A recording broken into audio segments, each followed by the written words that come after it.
Isang maulang araw po muli, Catanduanes, at kung mapapansin nyo ay napakalaki na po ng baha ditong ilog dito natin.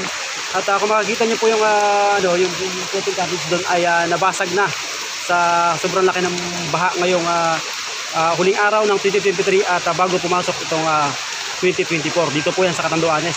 So sobrang pag-ulan po yung mga nararanasan natin dito sa probinsya ng Catanduanes ngayong araw. Ano po? December 31, 2023. Yan mga kabalagis, so basag na yung cottage. Kung mapapansin nyo, madalas akong sumasakay dyan sa cottage na yan tuwing tag-ulan at dyan po ako nagbibigay ng mga information. Pero sa pagkakataong ito ay wasak na po. Ayan, makikita nyo wasak na talaga siya. So pahirapan na yan. Talagang baka mahirapan na silang i-save yan.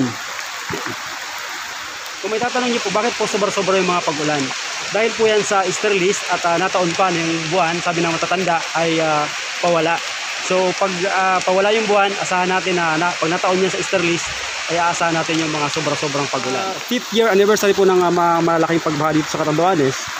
At yan, yung warning natin, no? So sana ay makinig yung mga tao.